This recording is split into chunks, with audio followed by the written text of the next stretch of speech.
الحمد لله رب العالمين والصلاة والسلام على شمس الهداية واليقين أما بعد فأعوذ بالله من الشيطان الرجيم بسم الله الرحمن الرحیم۔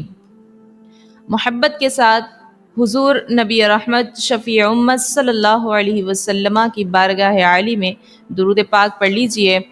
اللہم صلی وسلم وبارک علی سیدنا و مولانا محمد و آلہ و صحبہ وبارک وسلم۔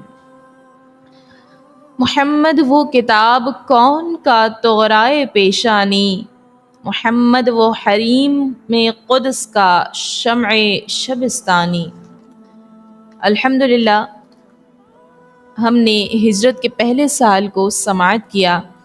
ایک ہجری کی طرح 2 ہجری میں بھی بہت سے اہم واقعات وقوع پذیر ہوئے۔ آئیے جن میں سے ہم چند واقعات کو سماعت کرتے ہیں۔ سب سے پہلے تو قبلے کی تبدیلی۔ جب تک حضور صلی اللہ علیہ وسلم مکہ میں رہے، خانہ کعبہ کی طرف آپ منہ کر کے نماز پڑھتے رہے، مگر ہجرت کے بعد جب آپ مدینہ منورہ تشریف لائے تو خداوند تعالیٰ کا یہ حکم ہوا کہ آپ اپنی نمازوں میں بیت المقدس کو اپنا قبلہ بنائیں۔ اب آپ 16 یا 17 مہینے تک بیت المقدس کی طرف رخ کر کے نماز پڑھتے رہے، مگر آپ کے دل کی تمنا یہی تھی کہ کعبے ہی کو قبلہ بنایا جائے۔ آپ اکثر آسمان کی طرف چہرہ اٹھا کر اس کے لیے وحی الہی کا انتظار فرماتے رہے، یہاں تک کہ ایک دن اللہ تبارک و تعالی نے اپنے حبیب صلی اللہ علیہ وسلم کی قلبی آرزو پوری فرمانے کے لیے قرآن مجید فرقان حمید کی یہ آیت مبارکہ نازل فرمائی، قد نرى تقلب وجهك في السماء فلنولينك قبلة ترضاها فولی وجهك شطر المسجد الحرام۔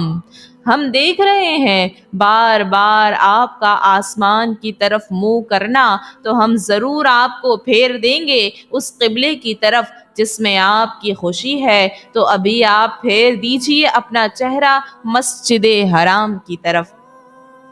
حضور اقدس صلی اللہ علیہ وسلم قبیلہ بنو سلمہ کی مسجد میں نماز ظہر پڑھا رہے تھے کہ حالت نماز ہی میں یہ وحی نازل ہوئی، اور نماز ہی میں آپ نے بیت المقدس سے مڑ کر خانہ کعبہ کی جانب اپنا چہرہ کر لیا، اور تمام مقتدیوں نے بھی آپ کی پیروی کی۔ اس مسجد کو جہاں یہ واقعہ پیش آیا مسجد القبلتین کہتے ہیں، اور آج بھی یہ تاریخی مسجد زیارت گاہ خواص اور عوام کے لیے ہے، جو شہر مدینہ سے تقریباً 2 کلومیٹر دور جانب شمال مغرب پر واقع ہے۔ اس قبلے کے بدلنے کو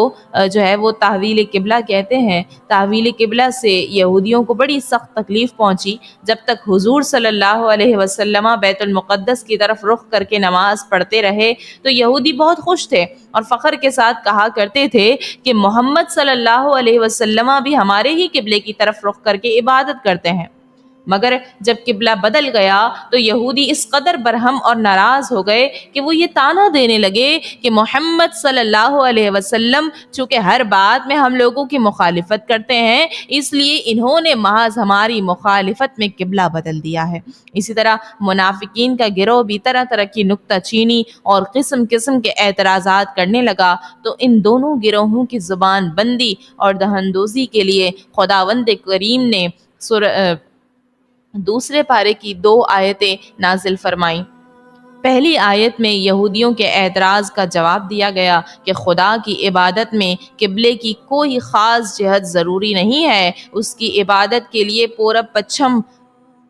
سب جہتیں برابر ہیں۔ اللہ تعالیٰ جس جہت کو چاہے اپنے بندے کے لیے قبلہ فرما دے، لہٰذا اس پر کسی کو اعتراض کا کوئی حق نہیں ہے۔ اور دوسری آیت میں منافقین کی زبان بندی کی گئی ہے، جو تعویل قبلہ کے بعد ہر طرف یہ پروپیگنڈا کرنے لگے تھے کہ پیغمبر اسلام تو اپنے دین کے بارے میں خود ہی متردد ہیں، کبھی بیت المقدس کو قبلہ مانتے ہیں، کبھی کہتے ہیں کہ کعبہ قبلہ ہے۔ آیت میں تعویل قبلہ کی حکمت بتا دی گئی کہ منافقین جو محض نمائشی مسلمان بن کر نمازیں پڑھا کرتے تھے، وہ قبلے کے بدلتے ہی بدل گئے، اور اسلام سے منحرف ہو گئے، اس طرح ظاہر ہو گیا کہ کون صادق الایمان ہے اور کون منافق ہے اور کون رسول اللہ صلی اللہ علیہ وسلم کی پیروی کرنے والا ہے اور کون دین سے پھر جانے والا ہے۔ اب تک حضور نبی رحمت شفیع امت صلی اللہ علیہ وسلم کو خدا کی طرف سے صرف یہ حکم تھا کہ دلائل اور موعظہ حسنہ کے ذریعے لوگوں کو اسلام کی دعوت دیتے رہیں،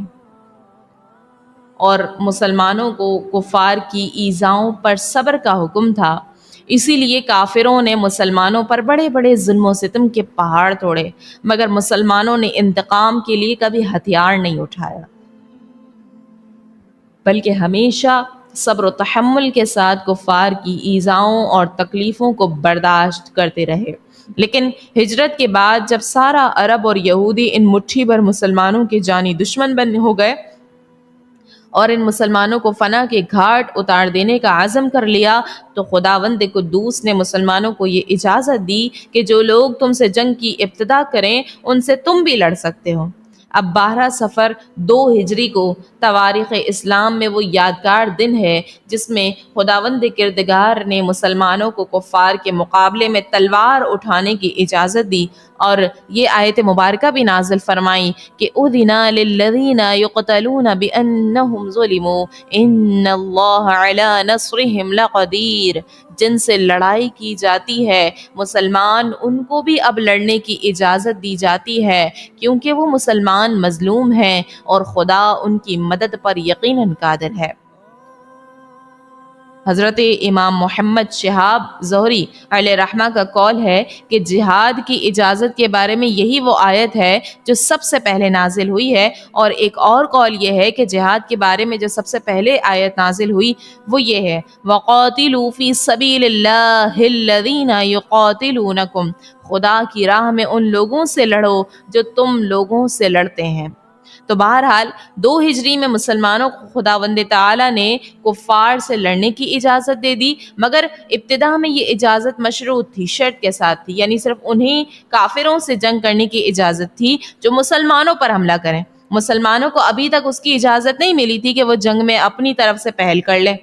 لیکن حق واضح ہو جانے اور باطل ظاہر ہو جانے کے بعد چونکہ تبلیغ حق اور احکام الہی کی نشر و اشاعت حضور صلی اللہ علیہ وسلم پر فرض تھی، اس لیے تمام ان کفار سے جو عناد کے طور پر حق کو قبول کرنے سے انکار کرتے تھے جہاد کا حکم نازل ہو گیا، خواہ وہ مسلمانوں سے لڑنے میں پہل کریں یا نہ کریں، کیونکہ حق کے ظاہر ہو جانے کے بعد حق کو قبول کرنے کے لیے مجبور کرنا اور باطل کو جبراً زبردستی ترک کرانا یہ عین حکمت اور بنی نوع انسان کی صلاح اور فلاح کے لیے انتہائی ضروری تھا۔ تو بہرحال اس میں کوئی شک نہیں کہ ہجرت کے بعد جتنی لڑائیاں بھی ہوئیں، اگر پورے ماحول کو گہری نگاہ سے بغور دیکھا جائے تو یہی ظاہر ہوتا ہے کہ یہ سب لڑائیاں کفار کی طرف سے مسلمانوں کے سر پر مسلط کی گئیں، اور غریب مسلمان بدرجہ مجبوری تلوار اٹھانے پر وہ لوگ مجبور ہوئے۔ جیسا کہ حضور صلی اللہ علیہ وسلم اور آپ کے اصحاب اپنا سب کچھ مکہ میں چھوڑ کر انتہائی وہ بے کسی کے عالم میں مدینے چلے آئے تھے، چاہیے تو یہ تھا کہ کفار مکہ اب اطمینان سے بیٹھ رہتے کہ ان کے دشمن یعنی رحمت عالم صلی اللہ علیہ وسلم اور مسلمان ان کے شہر سے نکل گئے، مگر ہوا یہ کہ ان کافروں کے غیظ اور غضب کا پارا اتنا چڑھ گیا کہ اب یہ لوگ اہل مدینہ کے بھی دشمن جان بن گئے۔ ہجرت کے چند روز بعد کفار مکہ نے رئیس انصار عبداللہ بن ابی کے پاس دھمکیوں سے بھرا ہوا ایک خط بھی بھیجا۔ عبداللہ بن ابی وہ شخص ہے کہ واقعہ ہجرت سے پہلے تمام مدینے والوں نے اس کو جو ہے وہ اپنا بادشاہ مان کر اس کی تاج پوشی کی تیاری کر لی تھی، مگر حضور صلی اللہ علیہ وسلم کے مدینہ تشریف لانے کے بعد یہ اسکیم جو تھا وہ ختم ہو گیا، اور اسی غم اور غصے میں عبداللہ بن ابی عمر بھر منافقوں کا سردار بن کر اسلام کی بیخ کنی کرتا رہا اور اسلام اور مسلمانوں کے خلاف طرح طرح کی سازشوں میں مصروف وہ ہو گیا۔ تو بہرکیف کفار مکہ نے اس دشمن اسلام کے نام جو خط لکھا اس کا جو مضمون تھا، جو ٹاپک تھا، وہ یہ تھا کہ تم نے ہمارے آدمی محمد صلی اللہ علیہ وسلم کو اپنے یہاں پناہ دے رکھی ہے، ہم خدا کی قسم کھا کر کہتے ہیں کہ یا تو تم لوگ ان کو قتل کر دو یا مدینے سے نکال دو، ورنہ ہم سب لوگ تم پر حملہ کر دیں گے اور تمہارے تمام لڑنے والے جوانوں کو قتل کر کے تمہاری عورتوں پر تصرف کریں گے۔ جب حضور صلی اللہ علیہ وسلم کو کفار مکہ کے اس تہدید آمیز اور خوفناک خط کی خبر معلوم ہوئی تو آپ نے عبداللہ بن ابی سے ملاقات فرمائی اور ارشاد فرمایا کہ کیا تم اپنے بھائیوں اور بیٹوں کو قتل کرو گے؟ چونکہ اکثر انصار جو ہے وہ دامن اسلام میں آ چکے تھے، اس لیے عبداللہ بن ابی نے اس نکتے کو سمجھ لیا اور کفار مکہ کے حکم پر وہ عمل نہیں کر سکا۔ اور ٹھیک اسی زمانے میں حضرت سعد بن معاذ جو قبیلہ اوس کے سردار تھے، عمرہ ادا کرنے کے لیے وہ مدینے سے مکہ گئے اور پرانے تعلقات کی بنا پر امیہ بن خلف کے مکان پر قیام کیا۔ جب امیہ ٹھیک دوپہر کے وقت ان کو ساتھ لے کر طواف کعبہ کے لیے گیا تو اتفاق سے ابو جہل سامنے آ گیا اور ڈانٹ کر کہا کہ اے امیہ، یہ تمہارے ساتھ کون ہے؟ امیہ نے کہا کہ یہ مدینے کے رہنے والے سعد بن معاذ ہیں۔ یہ سن کر ابو جہل نے تڑپ کر کہا کہ تم لوگوں نے بے دھرمو محمد صلی اللہ علیہ وسلم کو اپنے یہاں پناہ دی ہے، خدا کی قسم اگر تم امیہ کے ساتھ میں نہ ہوتے تو بچ کر واپس نہیں جا سکتے تھے۔ حضرت سعد بن معاذ نے بھی انتہائی جرت اور دلیری کے ساتھ یہ جواب دیا کہ اگر تم لوگوں نے ہم کو کعبہ کی زیارت سے روکا تو ہم تمہاری شام کی تجارت کا راستہ روک دیں گے۔ اسی طرح کفار مکہ نے صرف انہی دھمکیوں پر بس نہیں کیا بلکہ وہ مدینے پر حملہ کی تیاریاں کرنے لگے اور حضور اور مسلمانوں کے قتل عام کا وہ منصوبہ جو پلان جو ہے وہ لوگ بنانے لگے۔ حضور صلی اللہ علیہ وسلم راتوں کو جاگ جاگ کر بسر کرتے تھے اور صحابہ کرام آپ کا پہرا دیا کرتے تھے۔ کفار مکہ نے سارے عرب پر اپنے اثر رسوخ کی وجہ سے تمام قبائل میں یہ آگ بھڑکا دی تھی کہ مدینے پر حملہ کر کے مسلمانوں کو دنیا سے نیست اور نابود کرنا ضروری ہے۔ اب ان تینوں وجوہات کی موجودگی میں ہر عاقل کو یہ کہنا ہی پڑے گا کہ ان حالات میں حضور صلی اللہ علیہ وسلم کو حفاظت خود اختیاری کے لیے کچھ نہ کچھ تدبیر کرنی ضروری ہی تھی تاکہ انصار، مہاجرین اور خود اپنی زندگی کی بقا اور سلامتی کا سامان ہو جائے۔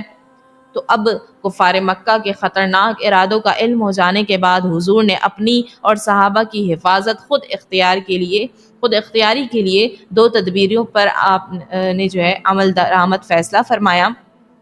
ایک تو یہ کہ کفار مکہ کی شامی تجارت جس پر ان کی زندگی کا دار و مدار ہے، اس میں رکاوٹ ڈال دی جائے تاکہ وہ مدینے پر حملے کا خیال چھوڑ دیں اور صلح پر مجبور ہو جائیں۔ اور دوسرا یہ کہ مدینے کے اطراف میں جو قبائل آباد ہیں نا، ان سے امن اور امان کا معاہدہ ہو جائے تاکہ کفار مکہ مدینے پر حملے کی نیت نہ کر سکیں۔ حضور صلی اللہ علیہ وسلم نے انہی دو تدبیروں کے پیش نظر صحابہ کرام کے چھوٹے چھوٹے لشکروں کو مدینے کے اطراف میں بھیجنا شروع کر دیا اور بعض لشکروں کے ساتھ خود بھی تشریف لے گئے۔ صحابہ کرام کے یہ چھوٹے چھوٹے لشکر کبھی کفار مکہ کی نقل و حرکت کا پتہ لگانے کے لیے جاتے تھے اور کہیں بعض قبائل سے معاہدہ امن و امان کرنے کے لیے وہ روانہ ہوتے تھے، کہیں اس مقصد سے بھی جاتے تھے کہ کفار مکہ کی شامی تجارت کا راستہ بند ہو جائے۔ اسی سلسلے میں کفار مکہ اور ان کے حلیفوں سے مسلمانوں کا ٹکراؤ شروع ہوا اور چھوٹی بڑی لڑائیوں کا سلسلہ جو ہے وہ یہاں سے شروع ہو گیا۔ اب یہ بات ذہن میں رکھیے گا، ایک ہوتا ہے غزوہ اسے کہتے ہیں جس جنگ میں حضور صلی اللہ علیہ وسلم بنفس نفیس خود آپ جو ہے وہ اس غزوے میں شامل ہوئے ہوں، اس جنگ میں شامل ہوئے ہوں، اسے غزوہ کہتے ہیں۔ اور جس جنگ میں حضور صلی اللہ علیہ وسلم شامل نہیں تھے، لشکروں کی وہ ٹولیاں جن میں حضور شامل نہیں ہوئے، ان کو کہتے ہیں سریہ۔ تو ہجرت کے بعد کا تقریباً کل زمانہ جو تھا وہ غزوات اور سرایا کے اہتمام اور انتظام میں ہی گزرا تھا۔ غزوہ ابوا وہ پیش آیا، اس غزوے کو غزوہ ودان بھی کہتے ہیں۔ یہ سب سے پہلا غزوہ ہے، یعنی پہلی مرتبہ حضور صلی اللہ علیہ وسلم جہاد کے ارادے سے ماہ صفر 2 ہجری میں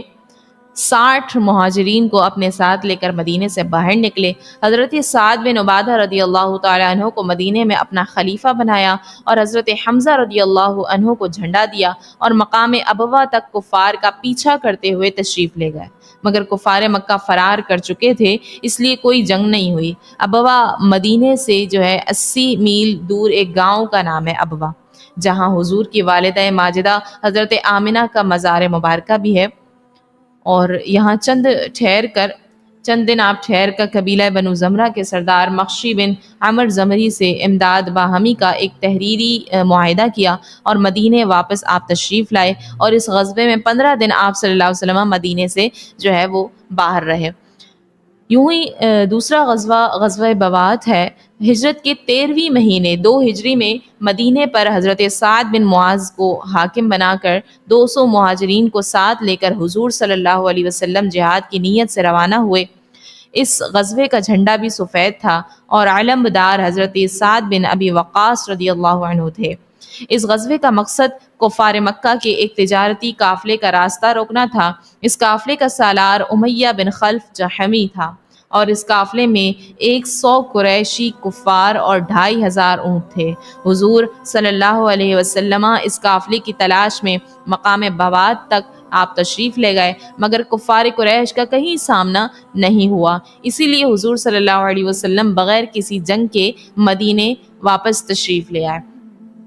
اسی غزوے کو غزوہ بوات کہتے ہیں۔ یوں ہی غزوہ صفوان ہوا۔ اسی سال قرظ بن جابر فہری نے مدینے کی چراگاہ میں ڈاکہ ڈالا اور کچھ اونٹوں کو ہانک کر وہ لے گیا۔ حضور صلی اللہ علیہ وسلم نے حضرت زید بن حارثہ رضی اللہ عنہ کو مدینے میں اپنا خلیفہ بنا کر اور حضرت علی کو علمدار بنا کر صحابہ کی ایک جماعت کے ساتھ وادی صفوان تک اس ڈاکو کا تعاقب کیا، پیچھا کیا، مگر وہ اس قدر تیزی کے ساتھ بھاگا کہ ہاتھ نہیں آیا، اور حضور صلی اللہ علیہ وسلم مدینے آپ واپس تشریف لائے۔ وادی صفوان وہ بدر کے قریب ہے، اسی لیے اس کو غزوہ بدر اولی بھی کہا جاتا ہے، اور اسی لیے یہ یاد رکھنا چاہیے کہ غزوہ صفوان اور غزوہ بدر اولی دونوں ایک ہی غزوے کے 2 نام ہیں۔ اسی طرح غزوہ ذی العشیرہ، یہ 2 ہجری میں کفار قریش کا ایک قافلہ مال تجارت لے کر مکہ سے شام جا رہا تھا۔ حضور صلی اللہ علیہ وسلم 150 یا 200 مہاجرین صحابہ کو ساتھ لے کر اس قافلے کا راستہ روکنے کے لیے مقام ذی العشیرہ تک آپ تشریف لے گئے، جو ینبوع کی بندرگاہ کے قریب ہے، مگر یہاں پہنچ کر معلوم ہوا کہ قافلہ بہت آگے بڑھ گیا ہے، اس لیے کوئی ٹکراؤ نہیں ہوا۔ مگر یہی قافلہ جب شام سے واپس لوٹا اور حضور صلی اللہ علیہ وسلم اس کی مزاحمت کے لیے نکلے تو جنگ بدر کا معرکہ پیش آیا۔ انشاءاللہ اب اگلے سلسلے میں ہم جنگ بدر کی مکمل تفصیل کو سماعت کریں گے کہ جنگ بدر کس طرح پیش آیا، اس کے اسباب کیا بنے، سارے واقعات کو ہم انشاءاللہ سنیں گے۔ وَمَا عَلَيْنَا إِلَّا الْبَلَاغُ الْمُبِينُ۔